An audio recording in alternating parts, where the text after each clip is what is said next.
Hey, welcome everyone. Let's get rolling. Let's kick off the front-end track here today in the Istanbul room. Topic of this talk will be micro-frontends, in particular micro-frontend discovery. What is this and how can you use it? Before I introduce myself, quick survey here. Who knows what micro-frontends are or even used micro-frontends? I would say about half in the room. So I will spend a little bit of time also introducing micro-frontends, so don't worry about it. And I hope to give you at least a little bit of an idea in the mid of the talk or at the end of the talk what micro-frontends are, and especially why you would need also a discovery service to make them really work. A little bit about myself. My name is Florian Rappl. I'm a solution architect at a smaller company called SmartPiot. We are based in Munich, and we are mostly dealing with projects in the digital transformation space, building platforms, particular for IoT projects. And I'm specialized in distributed web applications. This is also where, of course, micro-frontends come in. I'm an open source enthusiast. That's at least how I want to describe myself, which means I'm really all about open source. That's hence the shirt, right? And I'm a Microsoft MVP in the area of development tools. I mostly do projects in the .NET and JavaScript, TypeScript, or web development space, and also write articles for various blogs and magazines. I've also written, well, a couple of books, but the one that's more about this topic is The Art of Micro-Frontends. I also have another book with me that I would, well, let's see how we deal with that. Maybe first come, first serve, about modern front-end development with Node.js. So if that topic is of interest of you, that might be a good resource. Also, everyone who asks a question gets a sticker. I have a sticker of the Pirate framework. What it is, I will explain briefly in the talk, but if you don't know what it is, maybe just the sticker is cool. So enough about all this stuff, let's just dive into the topic. And I want to motivate this whole talk, and micro-frontends, of course, in particular, with a little bit about scaling. So if you go around and if you ask someone, well, how do you define scalability? You would get, of course, different answers, right? So let's narrow the context a bit and let's go just into IT projects, right? But even there, if you would ask different personas, you will get different answers. So as an example, go to your favorite developer and ask him or her, well, what do you say? What is scalability? And you might get answers like, oh, for me, it's the first time to commit, right? So I start on a new project, and how long do I need to get a little bit into the code base to be productive? Or maybe another person would say, well, for me, this is all about the ease of deployment. I can just push the code somewhere. It triggers a pipeline. Everything goes through. Maybe there is one or the other gate in between, but nevertheless, deployments are fast and easy. And of course, all those answers are correct. But again, go to someone else, maybe someone more in operations, and you will get maybe a different set of answers, like, for instance, well, we had this spike and we need to have also resilience regarding, for instance, failures, or to handle these spikes in traffic, should also do that very well. So our project scales very well if it can just handle whatever comes at it. And again, no wrong answer, but we are widening in that set. And if you then go to extreme and say, well, those are all technical persons, let's go to someone with a business context, and you would get, again, a different set of answers. So for instance, they might care a lot more about, for example, a fast time to market, no feature slowdown. So they say, well, we want to implement this thing due to, I don't know, legal constraints, a competitor came up with this feature, and also we need to have this. And what they want to see and how they define that their project is still, or their product is still scalable, is that these requirements can be implemented quite fast, right? So if you want to, let's say, pack all these answers that you might get into just one definition, at least for me, that would be this one, so that you can define scalability in general as the ability to handle changing demands on a business. So, and if you think about it, I mean, this is correct for all of these answers. For instance, a spike in traffic is a changing demand on a business because suddenly it's much more popular, so the demand has changed. It needs to accommodate that. Now, of course, the onboarding of new team members is also a changing demand, right? So you now have more development capacity, and of course, this development capacity should be capable of just contributing as well as, well, the former capacity, right? And if we look now, with this in mind, on the web in general and how it evolved, we see that this kind of scalability always was the back of the heads of the persons doing that. So starting with the web, when I started, we just had these monolithic systems, right? They were single systems. They were rather easy to understand. The front-end generation in form of some HTML is spit out, and the back-end in form of some business rules that have been implemented, database accesses, etc., all in a single system. And wherever looked like any company that started mid of the 90s, beginning of the 2000s, there were all these single systems, even Amazon. Of course, they scaled still well. You can just put them all, different instances, have a load balancer in front. That just works, so that's not the problem, right? But the problem, of course, occurs with the changing demand on the business. So, for instance, what came next is that, well, the web had to become more dynamic. And the first applications that I at least personally perceived in this area were things like Google Maps or Google Mail, right? So they were really kind of a game changer back then. You were used to, in a webmail application, for instance, that you click on a link, page was white for a couple of seconds or longer, and then you saw the email where you clicked it, right? But with, for instance, Gmail, you just clicked somewhere, and only the part where the content of this new email should be shown changed. All the rest remained. So whatever state you already had in a search or whatnot, it remained the same. And the page felt rather fast. And the same, of course, for Google Maps, right? So you were just panning around the screen, and the new tiles were flying in. So it was really kind of magical. You were not used to this kind of magic back then. But what they, of course, did is they were using a new kind of techniques, which was called Ajax back then, and they were doing some requests to a dedicated API and then fetching, of course, new data and putting that data on the screen, just on the fly. And this became more and more, well, state of the art and more common, of course. And it even provided then the way for, well, what then later on became all these native applications, because suddenly they required also API accesses, right? So they were completely separate applications, just running on a mobile phone, for instance, but still wanting to access the same data. And so there was a lot more emphasis suddenly on the backend because, well, front-end part, we had just different clients, and some of them they were using HTML, some of them were using just raw data, and if we had a common understanding from our data source, from the backend, that's all fine. But that meant a lot more development power on the backend. Just up to the point where it became, well, unfeasible from multiple perspectives. On the one hand, of course, you had a lot of developers contributing there and standing on each other's toes. On the other hand, of course, you had some APIs that needed, well, let's say special concerns regarding their real scaling from a traffic perspective. The outcome, of course, was that people were looking for patterns. How can we solve this? They ended up, of course, with existing systems like Zorb, and they were not really satisfied. So in the end, the result, as we know it today, is called microservices. They don't say anything about how you need to implement it. But they are all about how you can now split up the teams and cooperate in a way where you can create a backend that consists of all these, well, hopefully independent services that are just working together, for instance, behind a gateway, a BFF, or maybe directly exposed. Again, microservices don't tell you anything how you should implement it, but this is, let's say, a standard picture that you could draw.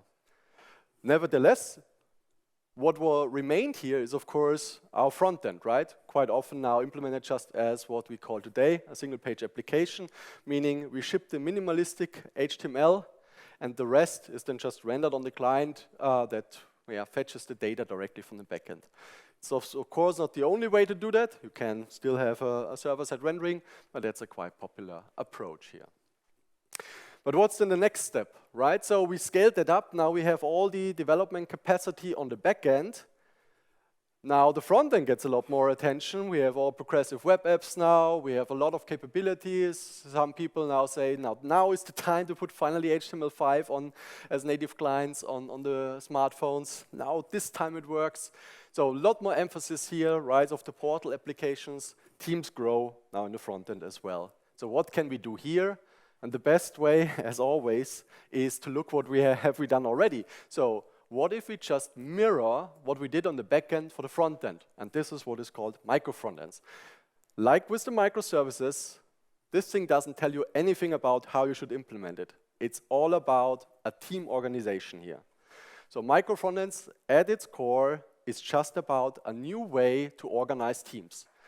The great thing about it is, now that looks a little bit like this joint, but you can bring back in teams again. So you can have a full stack team, like, I don't know, this pillar one here, that could be one team, for instance, because whatever this is, let's say it's a checkout service, maybe it also has corresponding front-end parts, and maybe the same persons in this team also implement the front-end part. Or at least, maybe different persons, but within the same team. So you can form now teams that are really focused around a certain business subdomain, which is great in my opinion. So you get full isolation there, and this is awesome.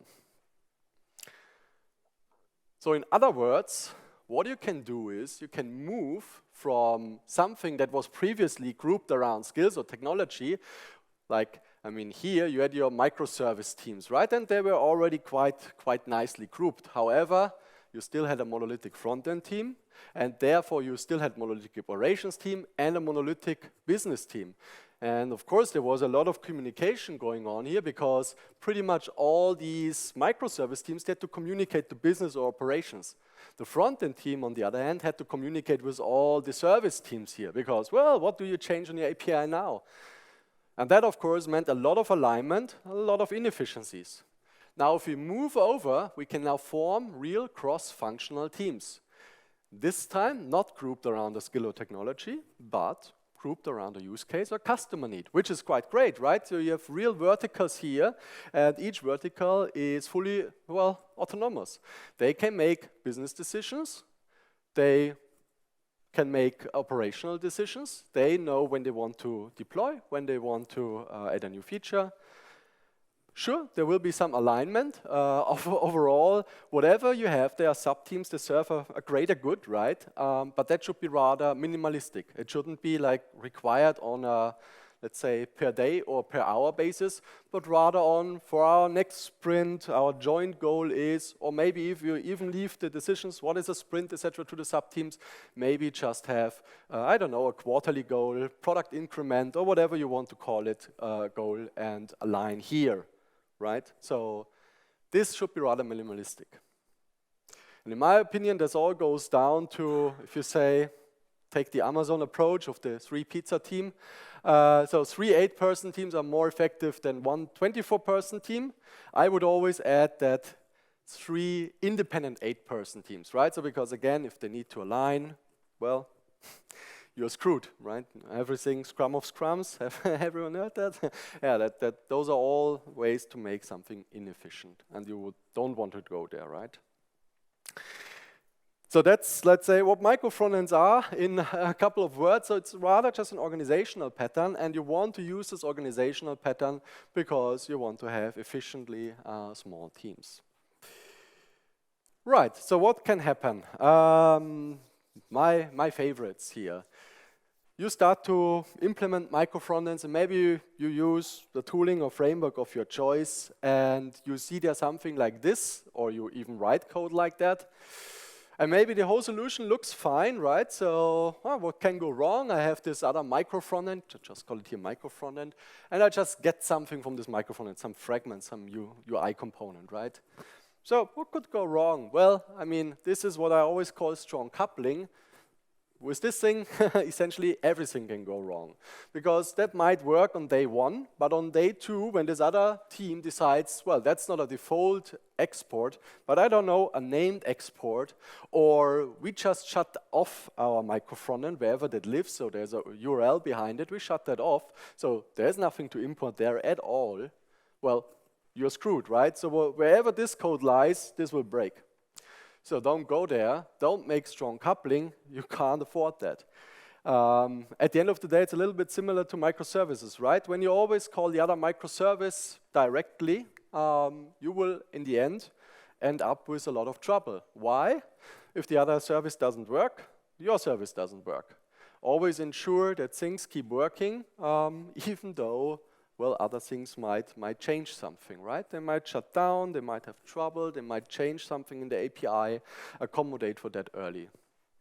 Now, if you think this is, let's say, an exception and this strong coupling doesn't appear, well, like it's almost all the favorite tooling that you might come up with. So for instance, this is a screenshot from the Module Federation examples repository. Module Federation is a Webpack plugin that enables you to do micro frontends up to a certain basis. It enables you to have sharing of dependencies, for instance. So it's quite a good tool to achieve a lot of things that you might want to have in your micro frontend solution. But they are doing that as well. So what you see here are things like this. So where you say, yeah, you got a line where you now grab a button, and you need to do it via an asynchronous import, but that's not important. The important part is you have here two parts. One is called app2, that's your identifier, so yeah, that's good. This is in your decision world, but you have also this slash button, and this is decided by the other micro frontend. So if they want to rename it, well, they renamed it, and your code doesn't work here anymore. The other part, of course, is your app2 is tied to a fixed URL. Again, if they shut it down, if they change the URL, you're screwed here. And the third part is that, of course, assumes that this remote button is a default export from here. If they change the export, you're also screwed. So there's strong coupling here. You also need to know the API of the button if you use it, right? And that all leads to a non-scalable solution. It is already quite apparent that this thing doesn't scale if you think about feature overlap, for instance. Now, if you construct something like this, you have several front ends, right? They're all micro now, so they live in one application at the end of the day, or might live in one application. And you want to ship a joint feature. But yeah, sure, you have now aligned with the teams up front that, well, you need to do this for that feature, you need to do that, all fine. The problem now is, if we have this strong coupling, and we, for instance, in frontend 1 need to grab something from frontend 2 for this feature to work, we also need to have a joint release. Because we can't just release frontend 1 before the feature isn't finished in frontend 2 and also shipped, right? We're making this static import after all, right? Or asynchronous. But I mean, it's a strongly coupled import where we know all these things. So we need now to align on the release date. It needs to be exactly the same point in time. So far, so good. Well, now we release. But what if now feature team 2, or frontend 2, finds a bug and they need to do a rollback? Well, they can't just roll back now because frontend 1 also depends on their feature, right? So what you now achieved if you go for this strong coupling is that you created what I call always the hidden monolith. That is like the worst of both worlds. It has the worst things of the monolith, right? So you still need to align on all these things. You have the joint releases, everything's big, and yeah, we are afraid to do something because it's so big. But you have still the complexity of a distributed system. So suddenly, well, you don't know, because front-end team 2, they didn't know when they rolled back that some other team depends on them, right? And so they also, they only look at their feature, they don't even know what other things exist, which is, of course, one of the complexities of a distributed system, that there are all these moving parts, and you don't see them, you don't control them. And while that sounds scary, I mean, loose coupling would help you just to not fall into this trap, because again, hidden monolith means worst of both worlds. You now need to align on unknowns and always have the danger that, well, if someone changes something, the whole thing just breaks down. And this is not the direction you want to go, right? Because it sounds like a nightmare. Anything can happen. I didn't do anything and it just broke down. Well, yeah, because maybe someone else did something, or maybe not, who knows? It is not the software that I would like to contribute to, right? You always are afraid to do something in this kind of sense. So don't go there, don't make overlapping features in this kind of style. You will do overlapping features, that's fine, but the implementation underneath should be done in such a way where you don't really rely on it in a strongly coupled fashion, right? So that you can progressively, if the other front end is there and it has maybe this one part, it just enhances itself. And if not, well, nothing is lost, right? So you should always go into this direction. And what helps you there is, of course, to have some kind of a discovery mechanism. Because, again, we want to have loose coupling, which means we don't know actually what is out there. And we also don't need to know what's out there. So if there's front-end 1, it doesn't need to know that there's a front-end 2, because that means loose coupling, right? So you don't have this information that a front-end 2 exists, but you might still be able to use it. But the question is now, how can I use it if I don't know that it is there? And again, we can look just what was done on the backend, microservices, and they already came up with a pattern that is called service discovery. Now, how does this pattern work? Well, it's quite simple. You have your central gateway, and this gateway, I mean, traditionally it would maybe need to know what services exist, but again, you don't want to have this strong coupling. And especially because if it would need to know, you would always need to deploy maybe this gateway if one of the services is changed or a new one is added or removed. Instead, you will always gather that information via a new service, and you call that a service registry. It might also just be a simple database. I mean, depends on how you want to implement it. But the key idea is that when you now receive, for instance, a request on your gateway, you just go to the service registry and say, hey, for this address that I received where I should now do something, do you know a service where I should dispatch the request to? Well, and the service registry could then say, I know something, let's just return it. So now the gateway has a piece of information that it didn't know before, and it can just go to the respective service. It still doesn't need to know the internals of such a service, just needs to know what's the interface there. And of course, the name is retrieved from the service registry.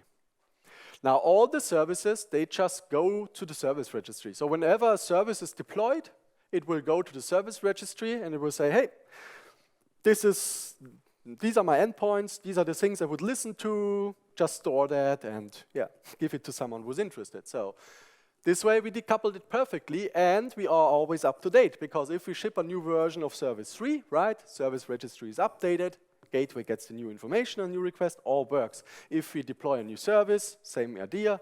If we remove a service, you're screwed. But you can still keep alive and all that, and just check, are the services still there, or on, let's say, tear down of a service, send a signal that you're no longer there. So all these things still could be implemented. But again, the update and the add cycle, they are quite trivial in such a setup here. Now, applying the same idea to the front end would look like this. Just on a, let's say, high-level point of view, what you do is you are your micro front-end developer. You develop now your piece of a micro front-end, right? So what is that? Just HTML, CSS, JavaScript, maybe some assets, PNG files, videos. I don't know what you want to place in your micro front-end, but these are just what you need to have, right? Your assets. Now, what you want at the end with these assets is, of course, that they should end up in a larger application. So that is denoted by this box here. That's the one that's consumed from the end user, right? So what the end user then sees is a combination of what is usually called an app shell. So that's just an application that is, well, stripped without micro frontend. So ideally, it doesn't have any domain knowledge. It just brings in maybe some common concerns. I don't know. Authentication, for instance, some API accesses, whatever, right? So these common concerns that you would have across all your micro frontends, maybe like a pattern library for your design system and things like that. And of course, what is also already in there are the micro frontends, right? So these might be individual components, might be web components, might be React component, might be whatever else, just HTML fragments, doesn't matter. But these pieces, of course, are already fused together with the app shell. And that's then consumed by the end user. So now the question is, how do we get from we have everything developed locally, we have that ready and be packaged up, to it can be shipped. Now this is where our discovery service comes in. So what we can do is we really just package all these assets. Let's make it a tarball. Maybe let's zip it for efficiency. Hey, great, we already have a format there, because this format that we can use is just like npm pack, for instance. That already creates all the assets. So if we anyway have our project here as an npm project, so with a package JSON, all we need to do is an npm pack command, and that's it. Now we can just ship that. We send it to our discovery service, and well, the discovery service can then unpack the tarball, right, and can just place this, for instance, on a CDN or wherever these resources should go. Also, the great thing about the DGZ or the npm pack command is, I mean, it works with the package JSON, and that's already a JSON, that is already metadata. So we can read that out. Of course, depending on how we want to implement this here, we could just have a dedicated JSON for it. Or I don't know, if you prefer a YAML file, store a YAML file with your meta information. But this meta information could be quite helpful because it could, for instance, contain information like how do you want to name this microfrontend? What is the version of the microfrontend? Information pieces that you might want to have in your discovery service, for instance, to say, well, this is the same microfrontend, but a newer version, so let's replace the old version with it, right? So you don't want to have duplicates. When you publish the same microfrontend 5 times, you don't want to appear it 5 times, you want to appear it 1 time in the latest version. Plus, of course, you can now do rollbacks on the discovery service, because it contains now the 5 versions, so you could go back and forth in whatever direction you like. Now, this JSON is not the JSON that came directly from this tarball, but the discovery service can now form a JSON containing all the microfrontends that are relevant now for this application, for instance. So this is something you can send now to your front-end application. You can say, hey, by the way, this is the information, these are the microfrontends that are there, and they contain the following assets, I don't know, JavaScript files, for instance. And so what the let's say this is a server, could also be the browser, who cares about this implementation part? What it can do is it can just retrieve these files and therefore combine these microfrontends together. So this is how a microfrontend discovery service works.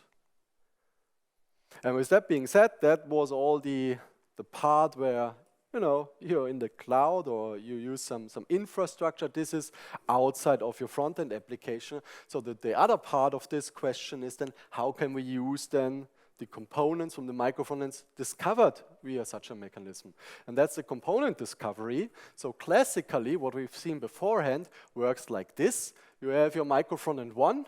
It has a component, let's say component A, and you make this strongly coupled import, right? Import component from microfrontend. This is exactly this approach. This is what we want to avoid. So how can we now change this setup with the help of our discovery service? Well, we just change the errors a bit and make it more complicated, but that's the end idea. So we now have, this is not a microfrontend registry, this is a component registry. And this component registry can be used for the individual components to just register there. So whenever you load a microfrontend via the JSON, for instance, the JSON would already know, oh, I have the following components in myself. So I have, for instance, a component B here. And so it can register these components. So now if we want to use something like component B, we wouldn't go directly and import that. We would go via our wrapper component. So that's a component that, depending on your implementation, already exists. Could be a web component, could be something else, I don't know. Depends also if you do server-side or client-side composition, all these things. But you would have something like a wrapper, so you wouldn't need to import anything, and that would directly work against this component registry. So whenever you say to your wrapper component, well, render something, render it with the following name, give it the following attributes, it would actually look down in the component registry, look if it has something registered to this name, and put those components up, give them these attributes or properties that you assigned, and they would render at this position. So we now have the following code. Instead of our import something, we could use, for instance, now here is a web component, code like this. So we will say microfrontend component. The name, well, it's not a good name here, but just to have the same illustration to import component from microfrontend, name equals component here, right? And so this thing would render. Then the nice thing about this mechanism is you could imagine that you add a lot of things in here. So for instance, what happens if there is no component registered? You might want to render a fallback. So you could give it here further attributes that define then what a fallback is, for instance. You could also have attributes that define if you have multiple registrations for the same name, how this is handled. Only take the first one, only take the last one, reorder them, whatever you want to do, right? This is why such a wrapper is essential, because it now allows you to react to all of those cases very appropriately. Nice. So let's make a little bit of an example, and actually I'm quite fast here, and the reason is I want to do some live coding. So I hope that you still could follow a bit, but otherwise always feel free to just shout, too fast, and ask questions afterwards. The stickers are still there. So example here, I always like to take this example because I feel it's one that everyone, I mean, doesn't need a lot of explanation what the application is. The application here is a video streaming service like Netflix, and what you can imagine is how can you break down the Netflix front-end application to micro front-ends, and how can you use them efficiently? So one example is shown here, was actually done by an intern from us. So he did that example in, I don't know, 1 or 2 weeks. And the nice thing was that, I mean, he didn't know micro frontends before he started being an intern at us, but he also didn't know React, and he wrote this example in React. So he learned essentially micro frontends and React and made the example in 2 weeks. So quite a nice guy. Anyway, his name is Dante de Rube. If you want to look him up in LinkedIn, he's in Belgium. So awesome guy. Long story short, so what did he do here? He said, okay, I identify the following micro frontends on this page here. I want to have a team, or let's say a dedicated micro frontend at least, for the search. So what this thing should bring is it should add to the overall layout a search box, and if you go into the search box, it should have an overlay where the search results are shown. Likewise, and this is the biggest part, of course, of the application, I want to browse videos. So there should be a microphone that's concerned about this. It brings the browse page, so that's the standard page you're on. And of course, this should have a link up there that whenever you're on some other page, you can always go back to the browse page. Likewise, there will be a page that's dedicated to your favorites. So you can mark movies, like watch for later, right? You call it favorites here. And that should have a dedicated page. Because it has a dedicated page, he wanted to have a link, so that's also a component coming from micro frontend. And it also, this kind of micro frontend also comes with little icons. So each watch preview of a movie, like here you see that, should be augmented with a special icon. So that shows if you can still mark it to watch for later, or have it already marked to watch for later. So that's marked here with the favorites extension. So it also appears on this hero image, or the primary shown movie. And then another thing he wanted to have is a profile extension, so that you can change your profiles, and you have a dedicated page for that. And it is shown also in the menu bar with a special icon, has a dedicated page, and just allows you to change this. So all in all, we had like 5 or 6 micro frontends in this solution. Here's another view on the same thing. This time now zoomed in on the favorite page, but this favorite page also, for instance, makes use of other micro frontends. So for instance, it shows a list of the movies, of course, that you mark to watch for later. And each of these movies is represented as a tile that is actually using another fragment from the so-called watch pilot. So this one comes as a movie tile, so it shows a preview image of a movie. So for instance, if you would develop this favorites page in isolation, meaning just this one micro frontend, you would see it blank because you don't have this one fragment in there. So this is one of the challenges in development, for instance, that you need to overcome. And we will see maybe this in a second, how that now works. So as an example, that's just a video, but a quick one. We can also look at it maybe in the live coding later on. What you can do here is give a new team the task to create a new capability, a new feature, maybe something like, I don't know, show a random selection of movies. So how would that work? Let's first have a look how the application looks in general. So there you can see, you can log in, you can change your accounts, you can mark movies as favorites, right? So then they are on the favorites page. So if you go there, you see how you now mark this. So now this new team starts to work. It just is all in NPM, so they can just init a new called pilot here. Doesn't matter, so it's a new micro frontend. What they do here is they just write the code. Don't pay much attention to that. It anyway goes way too fast. But yeah, let's say they are really good developers, right? So they can make this work. They already know what to do. It's just a couple of components. Let's bring it together. We have this page here. And then the crucial part is that they need to register something. That's what they do in the setup function.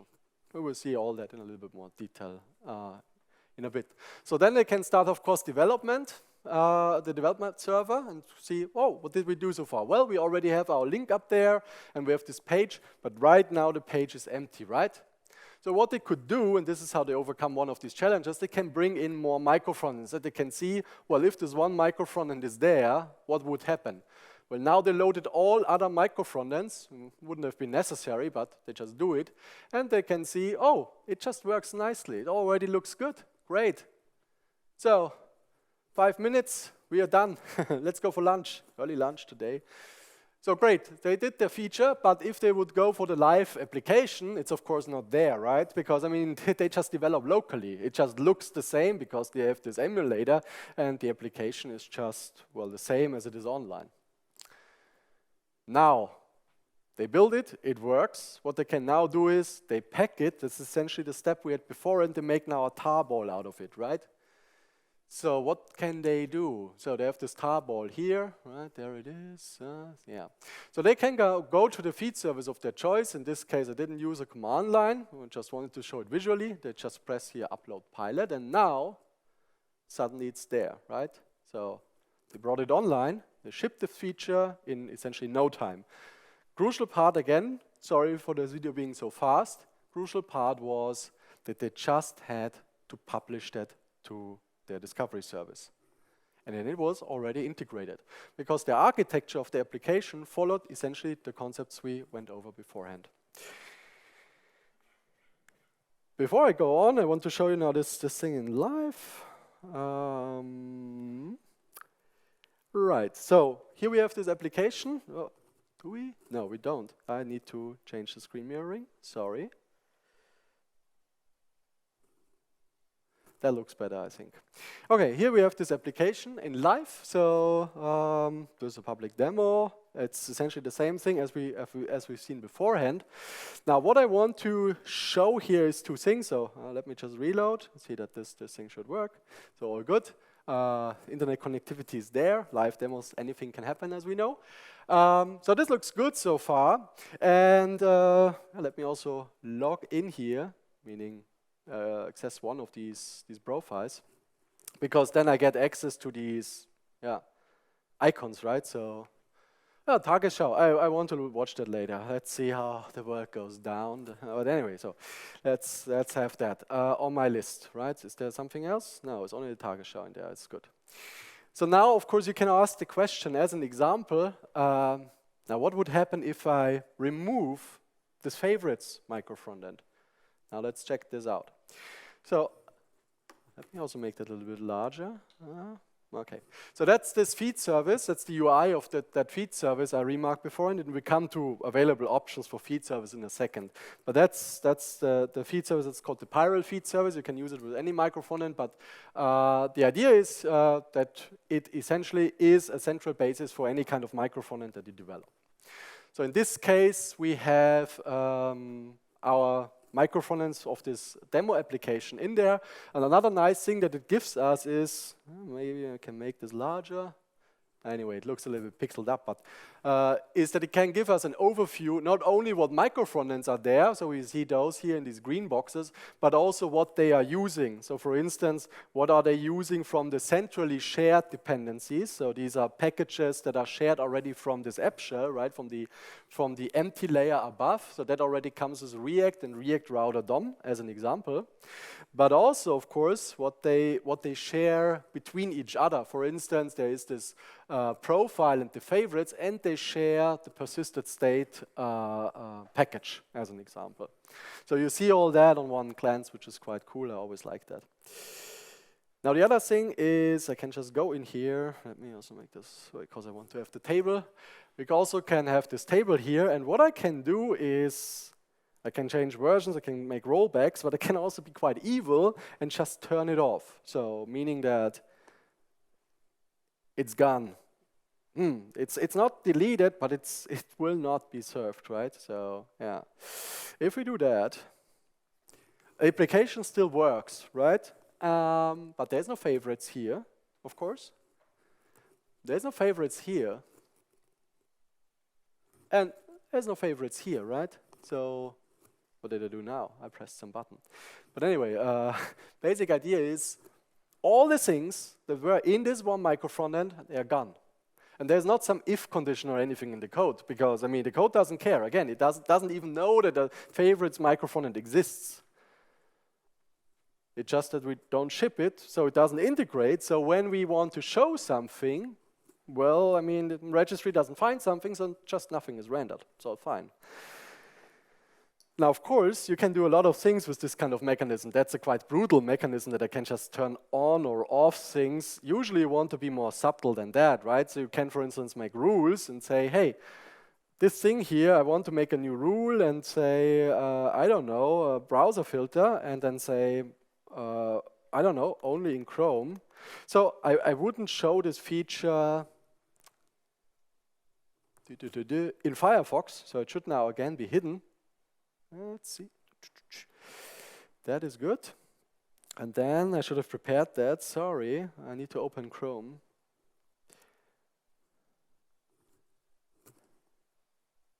If it comes up. And then let's see. Usually I'm greeted with the red. It's all good. Good. Great. Okay, but here favorites is now there, right? So, oh. Cool. So, I mean, this is I like this browser thing. I usually don't want to discriminate browsers, but this is just nice to show, in my opinion, right? So this is the essential idea. You can have all kinds of rules, so they can also go on some authorization token or something in that direction. And yeah, in this case, we just use now a browser to determine, do we want to orchestrate it or do we want to skip it? All right, cool. So returning here, I want to do the live coding. Let's hope for the best. What options do we have for such a feed service? Well, we can use an open source one provided from AWS. So they have the Frontend Discovery service that is exclusively tied to an AWS infrastructure. Yeah, you could of course fork it and throw things out and all, whatever you want. Then we have a little bit of a sample service that we created that only works with pilots. So these are micro frontends in the context of the Pile framework. So that's also open source. You can fork it. It doesn't have a direct database connection. All uses in memory. So you can just connect whatever you want at the end of the day. Then there is a software as a service offering called Medusa, which, yeah, as said, is an exclusive cloud service, so you couldn't run it on-premise. It also, at the moment, only works with module federation, and you need the dashboard plugin for it to work. And then we have Pile Cloud. These are the things that I've shown that exists in a free community edition as a software as a service offering. And then for anything production, you might want to license a Docker image. So there are all kinds of options. And this one, of course, would have the most features. It has the things like the feature flags, automatic rules, rollbacks, yeah, tons of features that I don't want to go into. So this is not a talk to sell you the feed service, even though I would appreciate, but just to get you the idea. Okay, so with that feed service, we've already seen a couple of things that you can do, but there are of course more things. So let's just go briefly into what you might want to consider. So one of the things is a blue-green deployment kind of style. That, of course, originated from microservices as well. What was the initial idea? When you deploy something, I mean, the works on my machine is, of course, always a strong, force is strong with this one, right? So you don't know. Does this really cover all the cases? Are there maybe some edge cases you didn't think about? And of course, it's not about, well, it doesn't even start up. I mean, I think we are beyond that. But the thing is really now real customers get to use it. Maybe there's a scalability bug that you just didn't see, right? Maybe there's like, I don't know, a deadlock when 10 requests come in at the same point in time. But such things will happen, right? So you don't want to just go live and have all the traffic now hitting your new new kind of service, or in this case, new kind of a front end. Maybe there's an unknown bug that you will just hit. So what you want to do is you bring it up, but you don't serve it for everyone. You just serve it for some fraction, and then you go up gradually until you reach the 100% allocation on this one. So what you do is you keep the old one there, and you just shrink the usage of it, and you monitor at the same time, for instance, error rates or some other kind of metrics that you find useful, and you gradually go and reach the 100% goal. So you gradually swap them out. So this is a good technique that can help give you a little bit of assurance, where you can at all points in time say, no, stop. Suddenly there is a spike in errors. We need to investigate, and good that we didn't roll it out for everyone at this point in time. Now, this is one strategy. Another strategy, of course, that you can drive is so-called canary releases.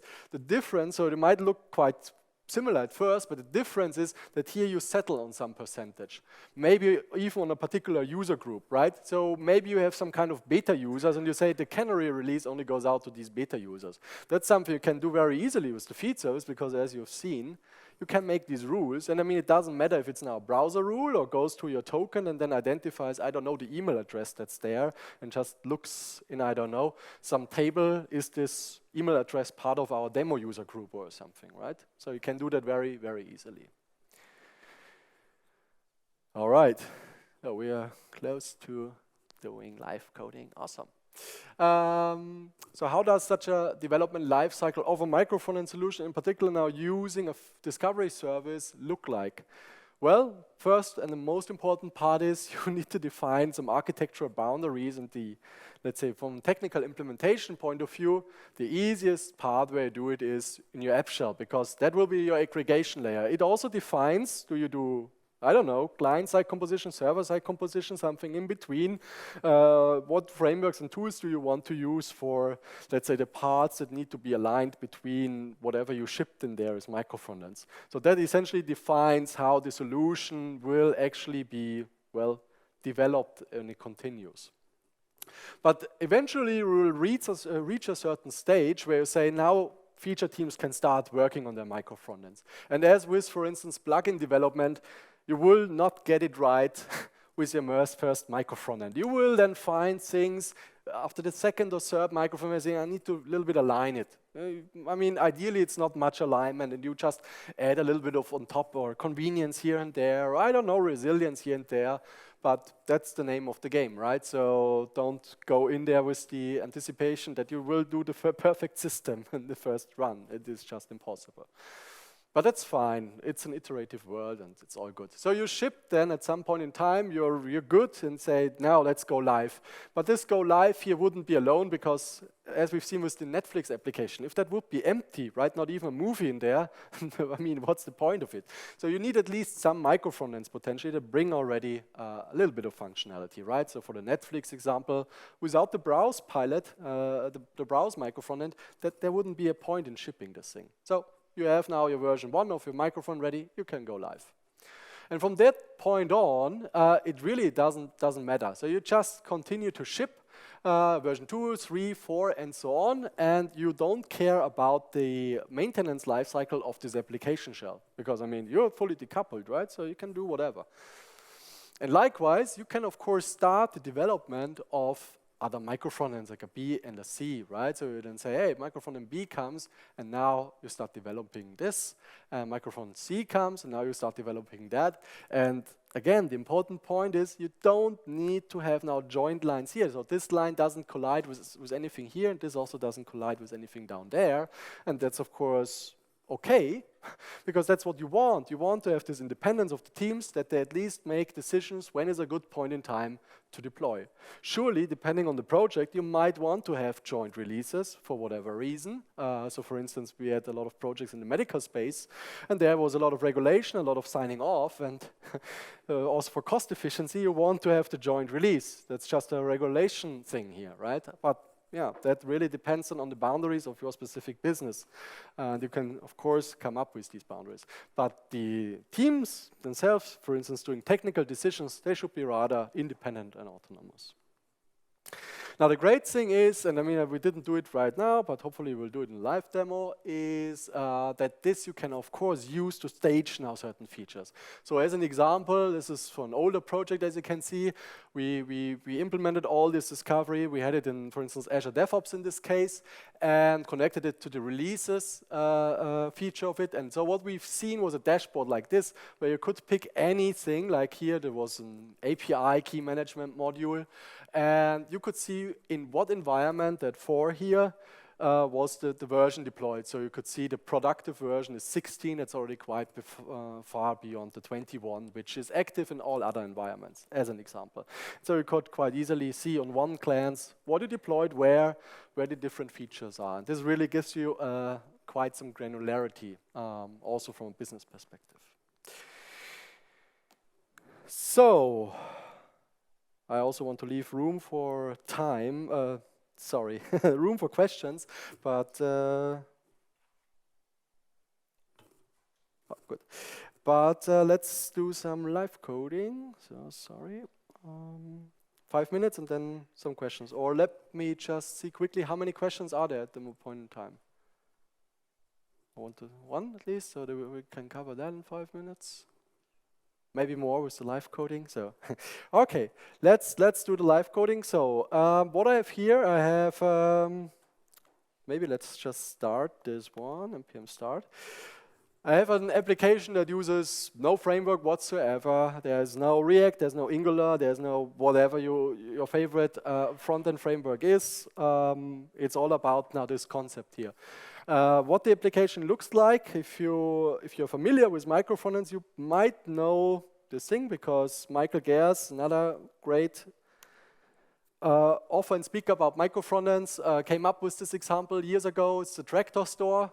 So we've got 3 teams, red, green, and blue, each one taking care of a different aspect. The red team bringing the product page or product details, the green team bringing recommendations, so for a given product, what other recommendations do we have, and the blue team bringing all the checkout functionality to the table, right? So they have, for instance, a buy button or the card that you see up there. So I just started this thing, and what it does on startup, so this code is like 100 lines of code, including the empty lines. What it does essentially is it comes up with a very crude web component that I call here MF component. That's essentially the same thing. When I registered, you see it. Oh yeah, here. That I used for this one slide, so I just call it MF component. All right. So what this web component does is it just looks up what microfrontends are registered. So these are all just web components in this example here, and would render them at this point, right? And if there's nothing registered, nothing would come up. It also, this is also part of this file, has this register component function. That's just a global function. So any microfrontend can use register component to register components. So as simple as that. So what it does is it just has, again, this is a really simple code. In a production code, you would want to write a little bit different, and potentially also don't want to put it in a global space. But yeah, here I think it just works. What it does is it has this global object, and there it has the names of these registered components as keys, and it has properties, and each of these properties has an array with the registered components. That's it. So there we can have multiple registrations, and it just works. Now the crucial part of the whole code is that it goes against the discovery service, right? So in this case, it's the Spiral Cloud. It's the free community offering of the Spiral Cloud feed service. It's a discovery service, and there I created a so-called feed. So this is a collection of microfrontends called Vanilla MF Discovery Demo. So strange name, but essentially what it is, let me look it up here. It's this one. So, and we see I have 3 microfrontends in there, blue, green, and red. So now, at this point in time, it already works against this. So for instance, if I would go ahead and disable blue and refresh this, you see exactly like with the Netflix example, no, these things are just not there anymore, right? They're gone. Bye-bye. Great. So this is good. And if I refresh again, they're back again. So awesome, 2 for 2. It's really great.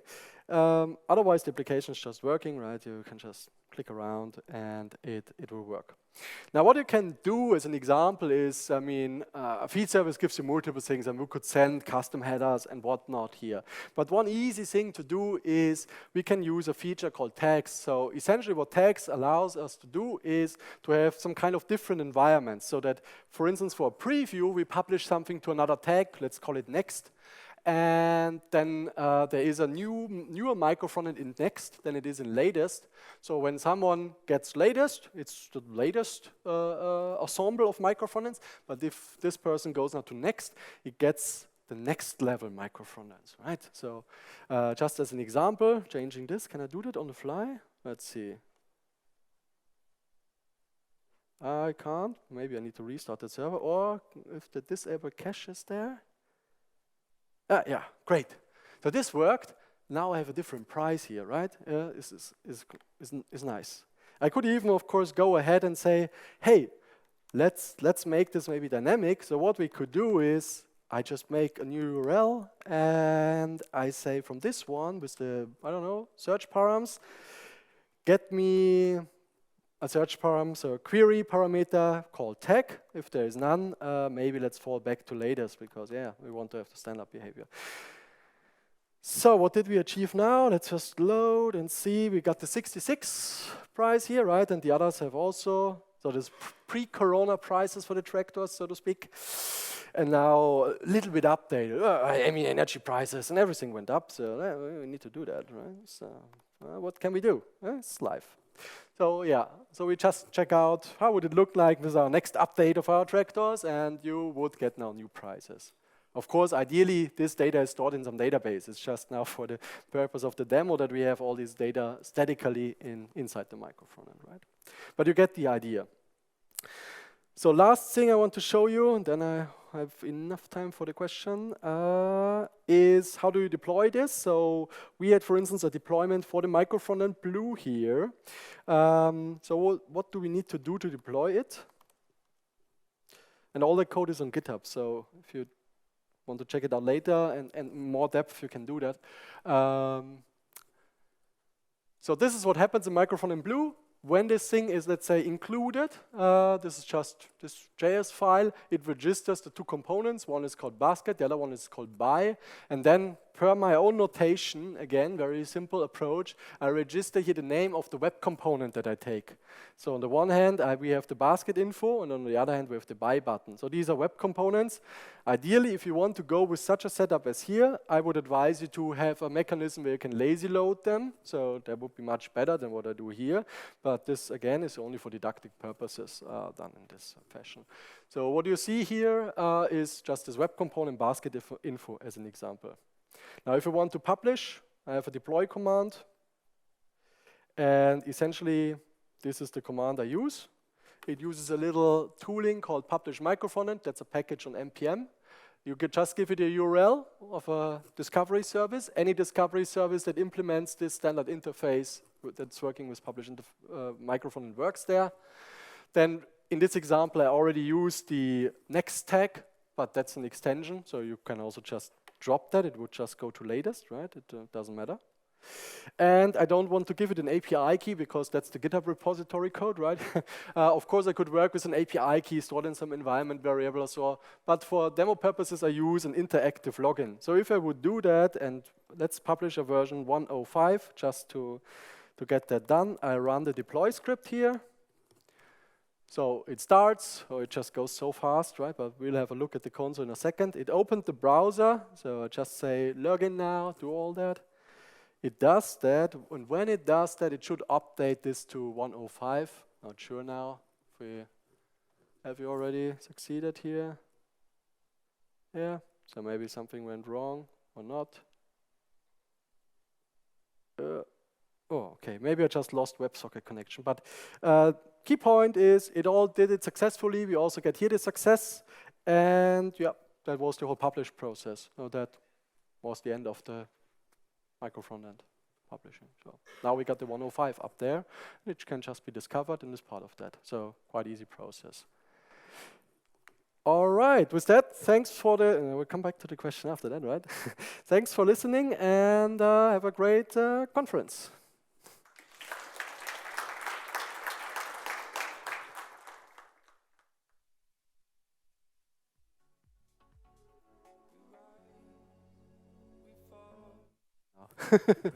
Hopefully it's a good question now, since you got the book. Okay.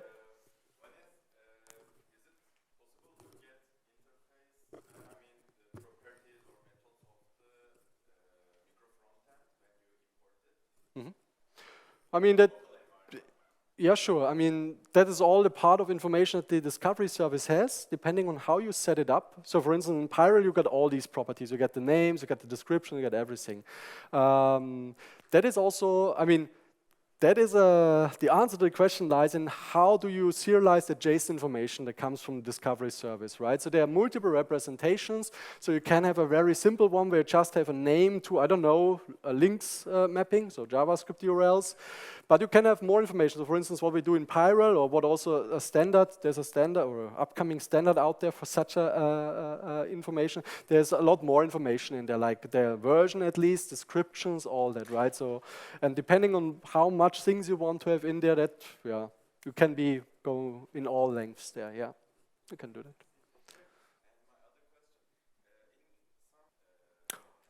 Yeah, so I mean, generally speaking, if you have a working monolith and I mean, that just works out for you, then don't change it, right? So if you have I mean, I'm a strong advocate of KISS, so if you can keep it simple, keep it simple. As simple as that, right?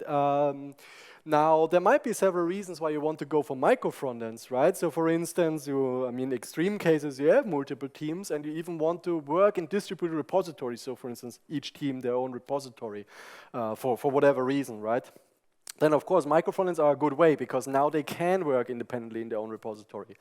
What is quite often done is you do micro frontends, but you do them in the same repository, like a monorepo, for instance. Well, in this case, you can still decide, do you then need, for instance, some kind of runtime dynamics where you can do the things that we've seen with the discovery service, like turning on, turning off, that can have several benefits, or is it sufficient for you to do that at build time, then you don't need micro frontends, because I mean, you have still all the modules in your monorepo, but you can just combine them like, you know, any other shared any other library together at build time, and that's then good enough.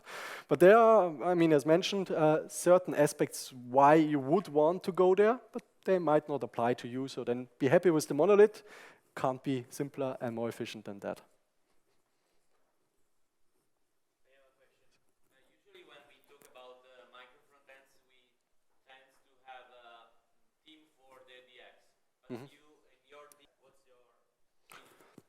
So has a great talk from Michael Gers at the Microfrontend conference that we just organized 2 weeks ago.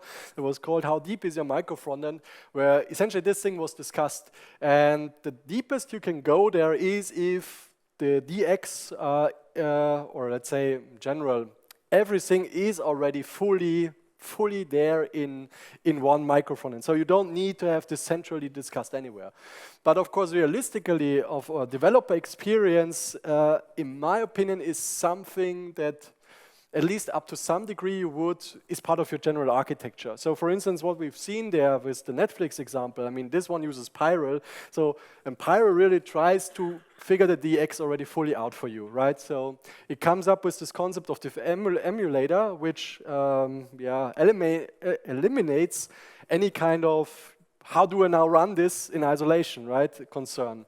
It also then has all these ecosystem enhancements like a VS Code extension, an extension that we've seen for the browser that helps you with other things like how do I now get other microfrontends in there, right? So all these things are then figured out, and the basic idea there was to just let you then focus, when you write a microfrontend in this space, to just let you focus not on these technical aspects, but rather on the domain that you want to serve, really the functionality you want to deliver. Of course, there can still be, you know, let's say you want to use Redux in your microfrontend, and of course, then you need to figure out how, I need to install the Redux dev tools and things like that. So these parts are, of course, not decided, so they're still left to the individual feature teams. But from the overall microfrontend architecture, in my opinion, this should be figured out and as easy as possible. But I mean, There can be different approaches, and if you take a really lightweight app shell and maybe follow this thing from Michael Gears, it would say, well, then let's just leave it to the feature team. All we care about maybe in the app shell is what the format of the microphone needs to be. I don't know, needs to be a JavaScript file or a web component or something like that. But the prior approach has a little bit of aidance here, or guidance, let's say, or is opinionated. Maybe this is the best wording. Yeah, there was we are out of time, I fear, right? We have one more question. Okay.